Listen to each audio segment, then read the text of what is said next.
Vamos falar sobre a experiência do trabalho voluntário em diversas partes do mundo. O nosso entrevistado é o Gustavo Fernandes, ele que é um praticante e um entusiasta, um disseminador do intercâmbio de voluntariado. Ele já fez incursões em ações voluntárias na África e também na Palestina. O Gustavo está lançando o livro Africanamente, o que vivi e aprendi como voluntário na África. O livro dele sai pela editora Autografia. Gustavo, muito bem-vindo à CBN. Valeu, obrigado, Tânia. Estamos também com transmissão de imagem pelo Facebook da CBN. Você pode participar da nossa conversa entrando lá na página do Facebook da CBN.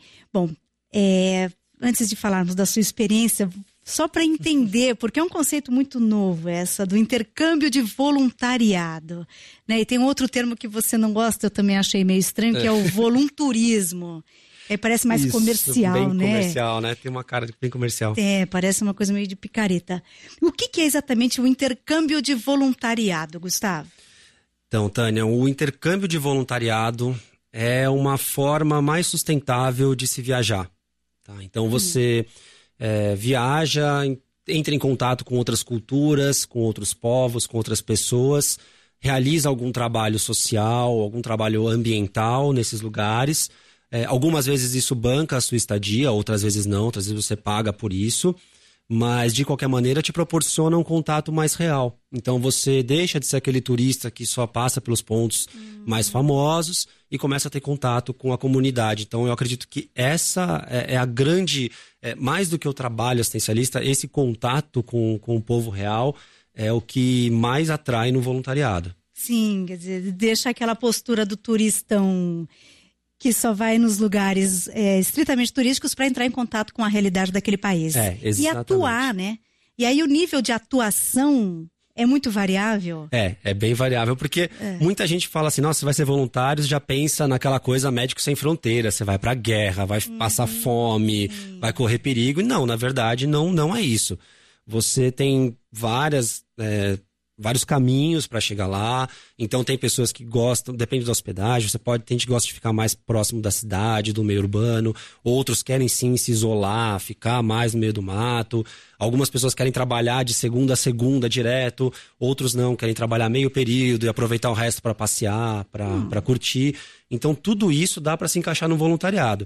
Eu falo para as pessoas, viajem como voluntário, porque mais do que a ajuda que você presta, viajem porque é divertido, porque é sustentável. E é divertido fazer esse tipo de viagem. Você vai curtir, você vai ter uma experiência maravilhosa, transformadora de vida e vai curtir bastante aquilo também. Quer dizer, para você vai ser muito enriquecedor. Demais. Além da possibilidade de atuar. Vai ter um impacto naquela sociedade, um impacto variável, dependendo da sua atuação. Mas para você o impacto vai ser gigantesco. Isso é mais legal, né? Você ainda está se divertindo, está aproveitando uma viagem e fazendo bem para algum lugar, né? Quer dizer, você não está... incentivando práticas negativas e, pelo contrário, ainda está ajudando aquelas pessoas ou aquele meio ambiente, o que seja que você esteja fazendo, você está produzindo alguma coisa de bom. Aqui no Facebook o Roberto Pacheco diz o seguinte: puxa vida, você parece tão jovem, no caso aqui o Gustavo. Obrigado, Roberto. E ele é jovem mesmo, ele quer saber com quantos anos que você começou a viajar. Bom, eu comecei a viajar, sou de humanas, então fazer conta é difícil, mas faz 4 anos, eu tenho 31, com 27 eu fui a primeira vez para a África do Sul. Que foi em 2013. 2013, isso. E aí, desde então, uma vez por ano, eu tô sempre viajando, fui 3 vezes para a África, e esse ano foi a primeira vez que eu fui voluntário fora do continente africano, fui para a Palestina. Muito bem, nós vamos falar sobre essas 2 experiências, né? Aliás, as suas 3 incursões no continente africano e agora na Palestina. Mas só retomando essa questão de como é que funciona esse intercâmbio de voluntariado, são agências que fazem o meio de campo? Agências de turismo, mas aí especializadas nessa pegada? Existem agências de turismo que também oferecem a modalidade de voluntariado, agências de intercâmbio de todos os tipos, e aí dentro desses eles oferecem voluntariado. Tem agências especializadas só nesse tipo de trabalho. Tem ONGs também, que recebem as pessoas diretamente por elas para fazer o trabalho específico. E também tem algumas startups, algumas plataformas virtuais em que você pode trocar o seu trabalho por hospedagem e alimentação. Então, tem vários caminhos E o objetivo do projeto Trip Voluntária é justamente apresentar esses caminhos e direcionar as pessoas para aquele que mais se encaixa no perfil delas. Tá, que é o seu projeto, né? Que é o meu projeto. De consultoria, vamos dizer assim, de orientação. De orientação, exatamente. De difundir a prática de viagem de voluntariado para que as pessoas também considerem essa modalidade, né? E por meio disso a gente consiga fazer uma transformação social. E esse trabalho do Gustavo com o Trip Voluntária é gratuito, né? O pessoal pode te procurar gratuitamente. Sim, pode procurar, exatamente. tripvoluntaria.com.br é o nosso site. Estamos nas mídias sociais também, no Facebook, no Instagram.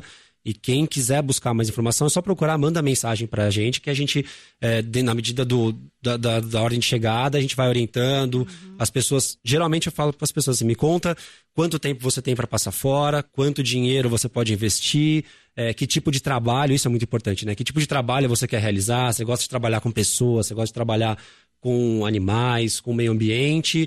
E se você tem algum destino de preferência, então, eu quero ir para a América do Sul, eu quero ir para a África, eu quero ir para, para a Ásia. E aí a gente começa a encontrar os melhores caminhos para essa pessoa. Muito bem. Aí essa é uma questão interessante, né? Porque é um trabalho que você vai fazer voluntariamente, você vai viajar para fazer um trabalho voluntário. É claro que você vai aproveitar e se enriquecer profundamente com isso e também conhecer os pontos turísticos. Mas é uma viagem turística, com um apego do voluntariado. O Cleverson Bandeira está perguntando quem paga, como é que funciona essa parte financeira.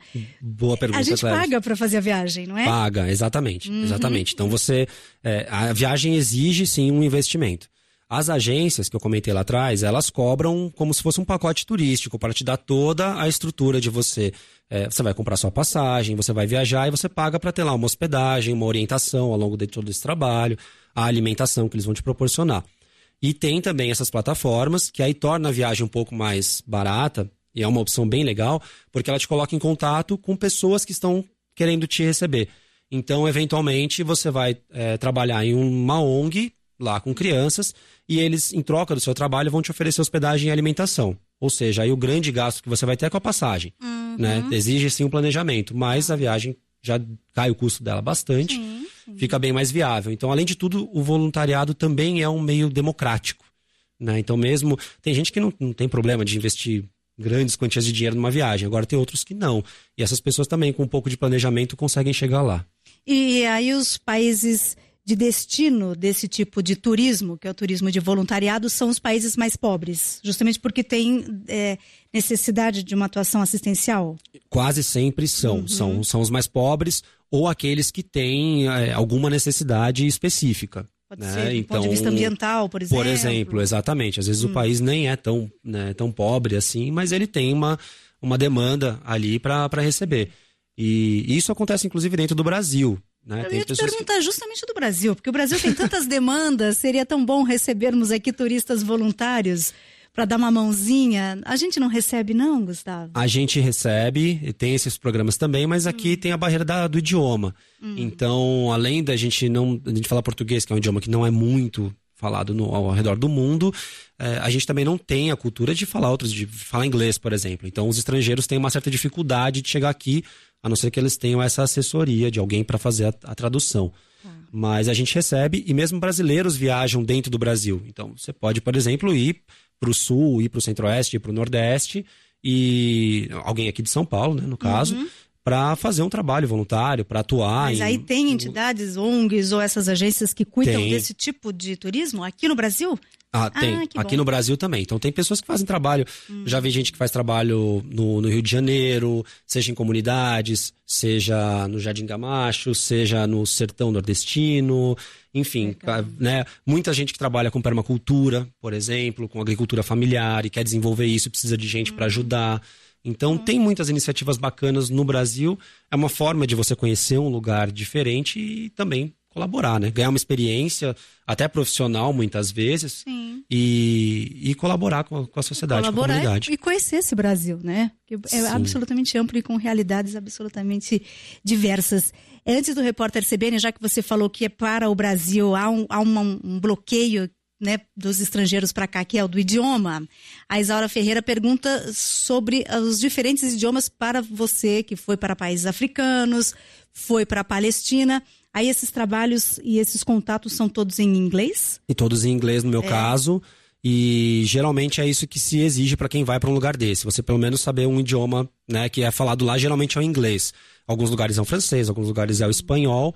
E no caso, por exemplo, na Palestina, em que se fala mais o árabe, ou na Etiópia, que eu estava no meio de uma tribo que não falava, só falava o idioma deles mesmo. Sim. Então aí as próprias ONGs ou as próprias pessoas que estão te recebendo te garantem alguém para fazer essa tradução, para que você possa se comunicar e desenvolver o seu trabalho. Muito bem, hein? Estamos aqui recebendo uma aula de intercâmbio de voluntariado com o Gustavo Fernandes.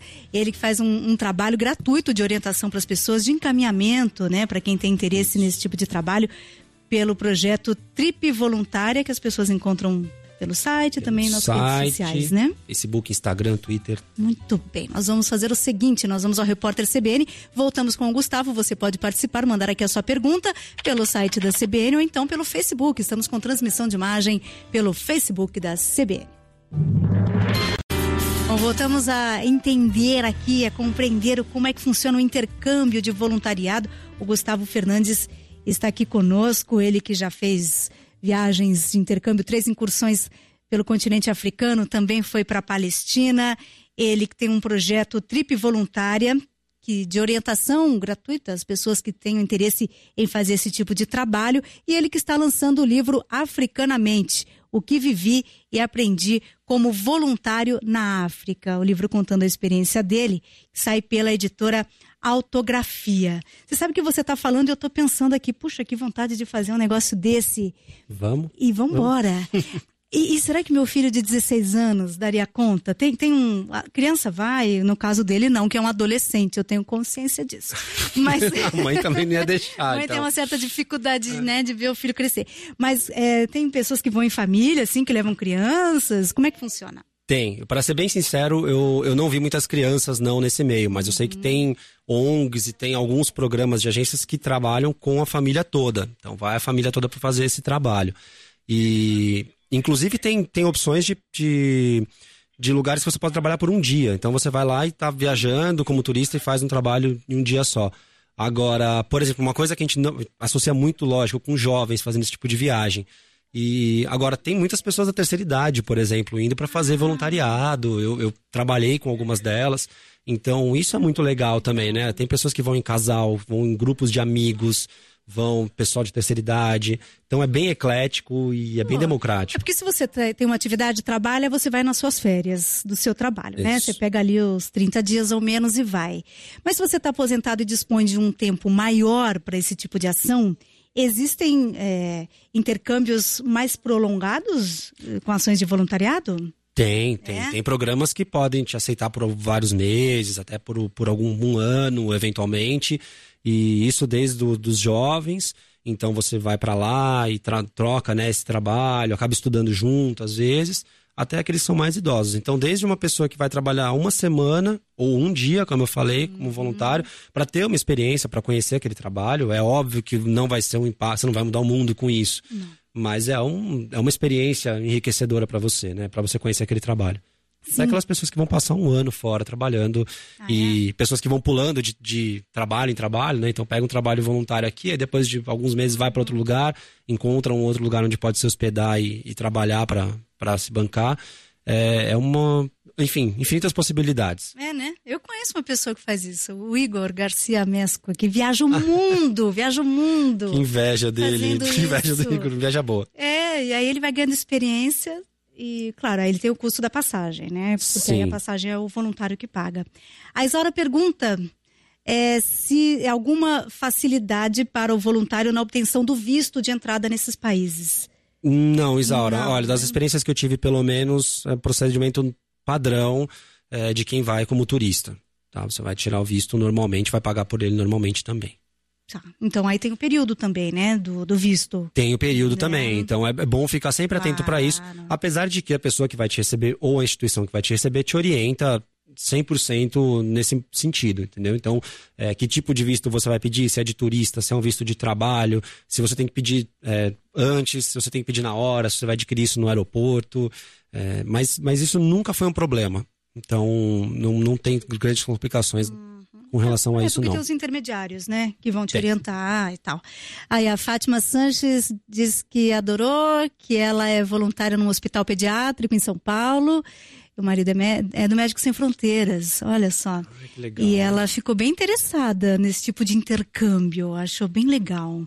E alguém pergunta aqui sobre o termo intercâmbio, porque intercâmbio pressupõe que alguém venha para cá e tal. Não, né? Não necessariamente. O intercâmbio no sentido de que você vai trocar o seu trabalho por uma hospedagem, ou enfim, pelo menos por uma assessoria ali na hora. A Giane Mello quer saber qual o perfil adequado para ser um voluntário nessas condições de intercâmbio. Boa, é uma pergunta bem recorrente, né? As pessoas perguntando que tipo de requisitos que elas precisam para isso. Na maior parte das vezes, nenhum requisito profissional em específico. Basta que a pessoa saiba, tenha um inglês intermediário ou o idioma, né, ali daquele país, num nível intermediário, que ela possa se comunicar. E, além disso, disposição, mente aberta para novas culturas. Sim. Isso é o mais importante.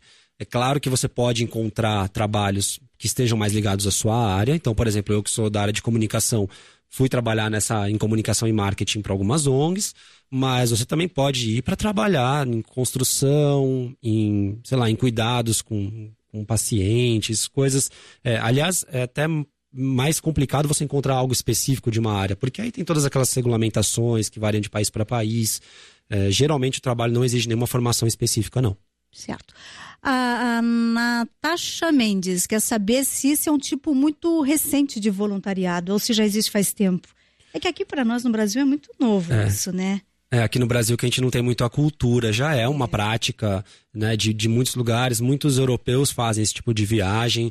Eu conversei com alguns deles que inclusive dizem que a faculdade exige isso como uma prática para que a pessoa se forme. Como a gente tem aqui as atividades complementares, lá eles também têm essa questão do voluntariado, da viagem, do intercâmbio de voluntariado para isso.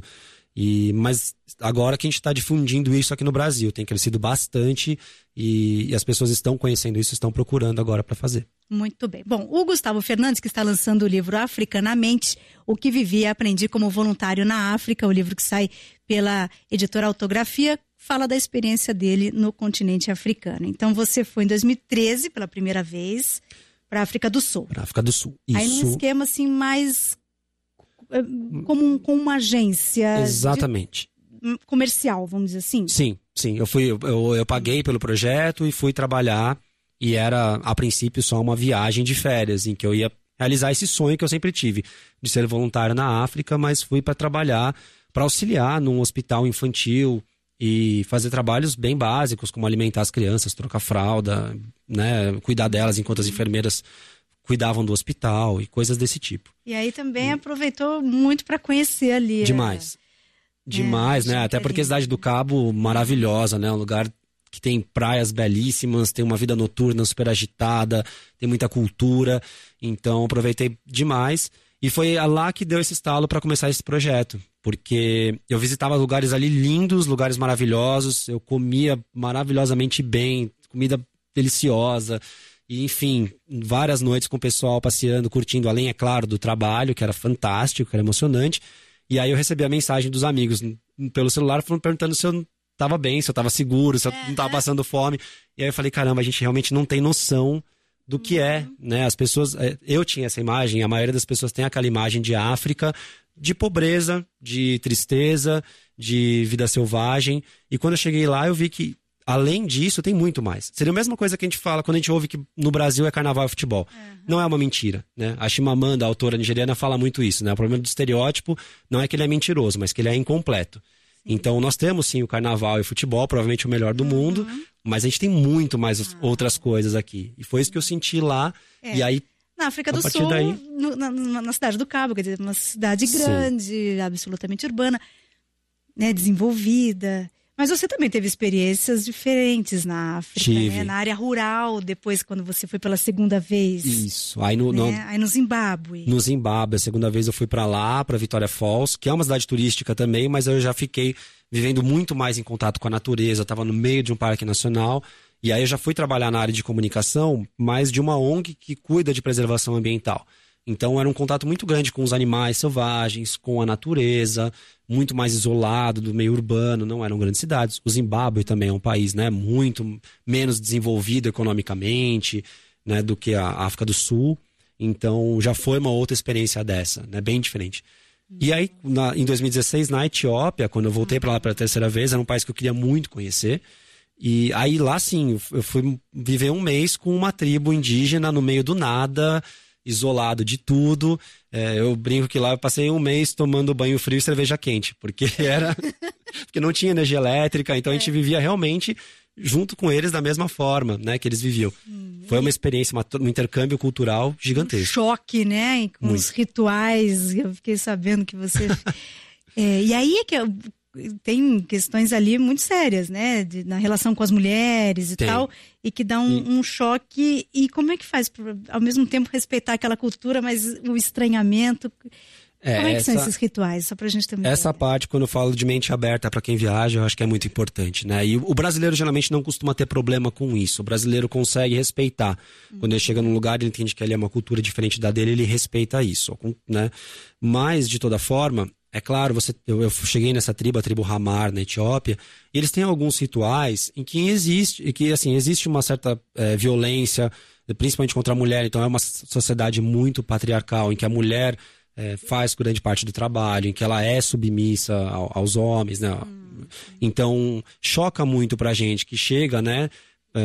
Vem de uma cidade grande e tal, e olha para aquilo, realmente a gente fica muito chocado. E dentro desses rituais que eles faziam, tinha muitos turistas que visitavam a tribo só pra isso, só pra ver esse ritual e ir embora. Então, eles saíam de lá muito chocados, eles tinham realmente essa impressão. Agora, pra gente que estava convivendo com eles o tempo todo, eu não vou dizer que a gente concorda com aquilo, que a gente vai concordar, ou que a gente vai achar normal aquilo. Mas você entende que aquilo faz parte de uma cultura e você passa a respeitar e não a julgar aquelas pessoas simplesmente por alguma coisa que você viu. Né? Tem que ter um distanciamento, hein? Difícil isso. É bem difícil, é bem difícil. A gente tem algumas experiências, por exemplo, na própria Etiópia, a ONG pela qual a gente trabalhou, proibia a gente de dar esmola na rua. Então, porque ela falava assim que as pessoas ali não passavam fome. Eles tinham vontade, mas eles não passavam fome. E se eles, por acaso, viessem a passar fome, eles saberiam que eles podiam recorrer à ONG. Mas que se a gente ficasse dando esmola, a gente estava incentivando algo que não seria benéfico para lá, né? Estaria, prolongando aquele hábito deles.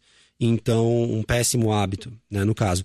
Então, assim, era muito complicado, porque a gente ia para um mercadinho, comprava umas bolachas para deixar no acampamento, e aí cercava de criança pedindo bolacha, e você tinha que falar que não para elas. Então era terrível, partiu o coração. Difícil. Mas você viu miséria? Pessoas com fome na Etiópia?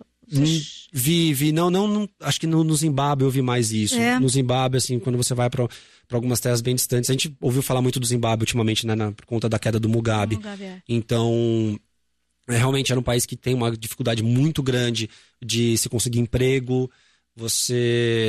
A inflação lá é gigantesca, então o país tem um custo de vida altíssimo, era um país extremamente caro para se manter. Então realmente a população ali passava por situações muito graves, né? É lógico que é muito mais complexo do que a gente vê por aqui, então essa questão, como a gente acompanha agora do Mugabe, mas de qualquer maneira sim, você via ali umas situações bem complicadas. Sim, mas a África é muito mais do que um país miserável, né? Que, aliás, a sua ideia é justamente desmistificar, tirar os estereótipos, né? É isso mesmo. Ampliar o olhar, né? A ideia do projeto e do livro é essa, né? A gente começou a falar do livro. No livro, principalmente, eu busco trazer essas experiências. Então, eu evito ir para aqueles lugares que são realmente pobres ou das tragédias, porque isso a gente já vê. Né? Isso já está mais do que marcado, principalmente em relação à África. Só que a gente não pensa, fala assim, se você fala que vai passar uma lua de mel na Europa, as pessoas falam, nossa, é super romântico, né? Em Paris, em Roma, em Veneza. Agora ninguém pensa em passar uma lua de mel na África, vira até piada para as pessoas, sendo que na verdade tem lugares maravilhosos lá, sabe? Tem estruturas incríveis para receber os turistas. E a gente só não tem conhecimento disso. Agora Uma pegada mais turística para a África. O que você indica, Gustavo? Olha, além, claro, da Cidade do Cabo, na África do Sul, que é um lugar, né, bem mais estruturado, urbanizado.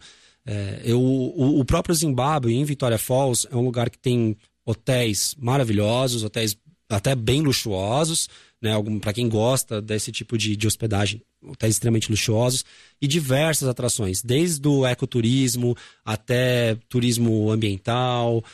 Enfim, você tem, né, muitas questões culturais ali envolvidas. Então, o Zimbábue é um lugar magnífico. Uma outra quebra de estereótipo, por exemplo, a Etiópia. A capital da Etiópia, a Addis Ababa, ela é uma das, sei lá, das capitais gastronômicas do mundo. Então, todo mundo associa a Etiópia à fome por conta da crise que eles tiveram nos anos 80. Mas quando eu fiquei uns dias hospedado na capital da Etiópia, eu comi maravilhosamente bem. Restaurantes de todos os lugares do mundo. Uma culinária riquíssima, cheia de temperos. Turistas variados? Turistas, muitos turistas. Coisa. Então, realmente. É um lugar fantástico. A Etiópia nos remete à miséria absoluta e nenhum atrativo. Exatamente. E tem muito atrativo. E Ruanda, a gente não falou de Ruanda, mas Ruanda pra mim é o país mais inspirador que eu já estive. É fantástico. O Ruanda tem uma história muito triste, né, de 20 anos atrás, do genocídio. Eu acho que a maioria das pessoas conhecem, pelo menos por cima, essa história. E dizimou a população, mais de 1 milhão de pessoas mortas. Mas eu fui visitar o país 20 e poucos anos depois disso, e o país estava pacificado, ele está reconstruído. E é um lugar extremamente aconchegante, receptivo, organizado, limpo. Então impressiona demais, as ruas extremamente limpas, extremamente seguras para você caminhar. Tem um clima diferente daquilo que a gente pensa de África, porque é um clima de montanhas. Então é um lugar mais frio, um lugar com muita névoa, muito visual de montanha. Tem os gorilas, que são uma das grandes atrações de lá, né, para se ver. E, enfim, um banho de história. Né, assim, então, histórias extremamente inspiradoras que tratam, sim, do genocídio, mas de uma forma a manter aquela história viva para que isso não se repita. Então, são pessoas fantásticas, incríveis, e é um lugar que eu recomendo para todo mundo, para todo tipo de viajante conhecer, é Ruanda. Muito bem, o Gustavo Fernandes aqui, o nosso convidado, ele que está lançando o livro Africanamente, o que vivi e aprendi como voluntário na África, o livro que sai pela editora Autografia. Você falou da segurança e dos estereótipos, né? A gente pensa em África, pensa em miséria, violência e tal. O Marcelo pergunta aqui se a segurança nessas viagens dos voluntários é redobrada, como é que funciona? Não, vocês não têm problemas com segurança? Não, eu nunca tive. Insegurança, quero dizer. Não, eu nunca tive esse tipo de problema. E aí depende muito do lugar que você vai. Então, na África, de um modo geral, nos lugares que eu passei, principalmente nos lugares mais urbanizados, como a Cidade do Cabo, existe um cuidado maior em relação àquela violência urbana, de você ter um assalto, de você ter algum tipo de violência nesse sentido. Então, as próprias pessoas que te recebem te orientam em relação a isso. Falam, olha, se você for sair, vai para essa região, não vá para aquela região, não pegue transporte público à noite, ande em grupo, como a gente vê no Brasil. Né? Vamos combinar que aqui também não é nada muito tranquilo. Para quem é brasileiro, está acostumado com isso. Eu lembro que quando eu cheguei na África do Sul, uma das recomendações era, olha, se estiver no bar, não deixa o seu iPhone em cima da mesa e vai ao banheiro. Falei, gente, isso é óbvio, né? Isso para os europeus talvez faça algum sentido. Para a gente está acostumado com isso. Agora, a Palestina, por exemplo, é um exemplo claro. Todo mundo já imagina a Palestina e pensa em guerra, pensa em violência, homem-bomba, extremismo religioso e tal. E a Palestina, eu digo assim, sem nenhum... com toda a franqueza, é o lugar mais seguro que eu já visitei na minha vida. De você poder andar à vontade, de dia, à noite, com um celular, com câmera fotográfica, conversar com todo mundo na rua, as pessoas te ajudam, elas têm essa cultura de receber bem. Então, eu fiquei fascinado com a Palestina por conta realmente disso, assim, do acolhimento. O povo africano, de modo geral, é mais festeiro, mais festivo, né? Então, ele faz festa, ele brinca muito com você. O povo árabe que eu conheci na Palestina, pelo menos, ele já é mais caloroso, ele é mais carinhoso. Então, ele quer mais cuidar de você, te proteger, te dar o que comer, então você come demais, porque eles te dão comida o tempo todo. Que legal. E é fascinante. Nossa, que lindo. A Natasha Mendes, ela levanta uma questão importante aqui, sobre as mulheres desacompanhadas em determinados países. Para a mulher é mais complicado, dependendo do país, da cultura do país, fazer esse tipo de turismo, o turismo do voluntariado. Natasha, é um pouquinho mais complicado, né? Infelizmente, a gente vive num mundo em que ele é mais perigoso para as mulheres, né? A gente lamenta muito por isso. Mas isso não impede. Tem muitas mulheres viajando como voluntárias, tanto sozinhas quanto em grupos. Questão de cuidados básicos, como a gente toma com qualquer outra viagem. É totalmente possível. Mas aí, porque a gente fica mais vulnerável fisicamente ou por uma questão cultural mesmo? Por exemplo, da cultura muçulmana, ou de alguma outra cultura? Olha, da cultura muçulmana não. Ali é um lugar bem tranquilo. Agora, com certeza, se você está num lugar mais...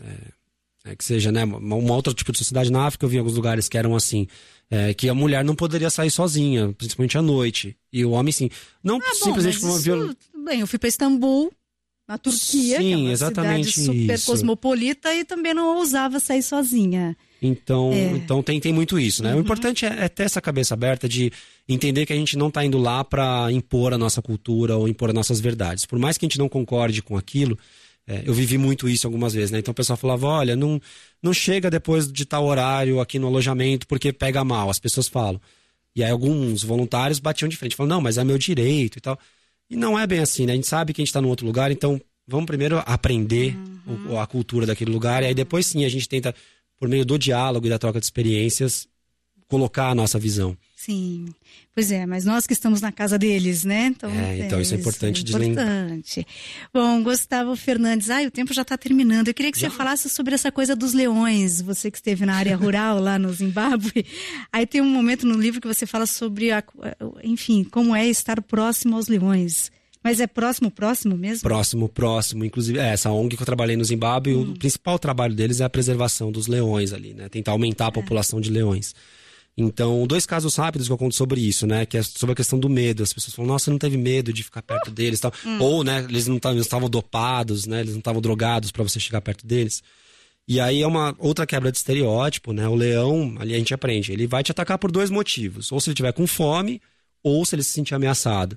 Então você tem uma série de regras para seguir. Esses leões, eles são alimentados constantemente.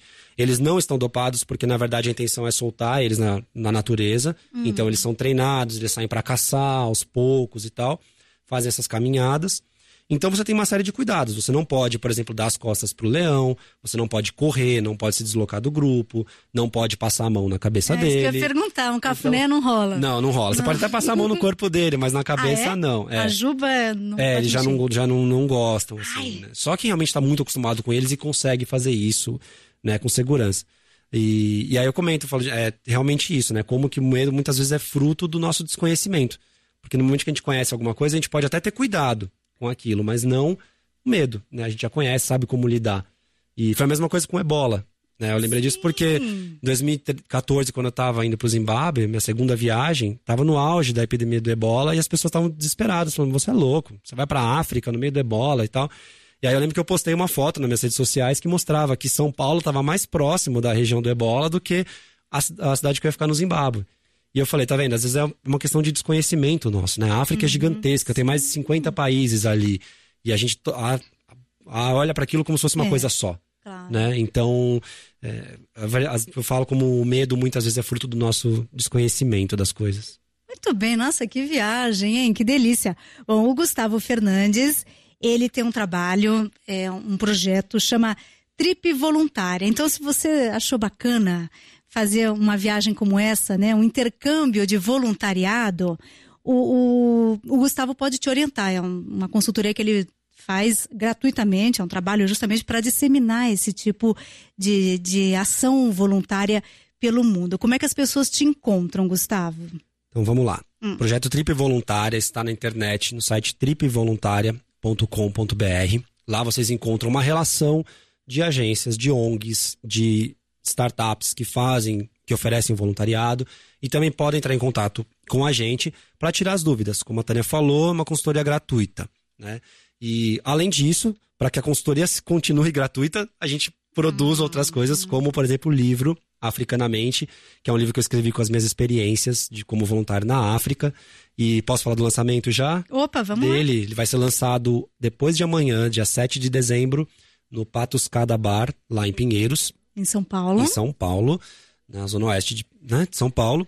E esse livro conta as experiências, conta os ensinamentos do voluntariado na África. E por meio desse tipo de atividade, também por meio de palestras, por meio de workshops. Então, quem também se interessar por isso, vai ver lá no site todas as palestras que a gente faz, os workshops, para que a gente possa, por meio disso, financiar esse trabalho de divulgação do trabalho da viagem de voluntariado e principalmente do que está por trás disso, que é você se aproximar de outros povos, de outras culturas, aprender a olhar o outro. A gente acredita muito nisso, né, Tânia? Que quando a gente olha no olho das pessoas, todas aquelas diferenças de raça, de religião, de cor da pele, elas tornam secundárias, né? Ou elas até podem valorizar essa relação, porque a gente se reconhece no outro. Então, o voluntariado é uma forma de se aproximar dessas pessoas para que a gente perca esses preconceitos. Quebrar as barreiras. Quebrar essas barreiras, quebrar esses estereótipos. Muito bom! E olha só, vou repetir então o nome do livro, hein? Africanamente, o que vivi e aprendi como voluntário na África. O livro sai pela editora Autografia. Gustavo Fernandes, muito obrigada. Foi ótima conversa, hein? Tânia, obrigado. Muito obrigado pelo espaço. Valeu. A CBN e aos ouvintes, muito, muito obrigado. Legal. E agradeço também aos ouvintes que participaram com perguntas. CBN Noite Total.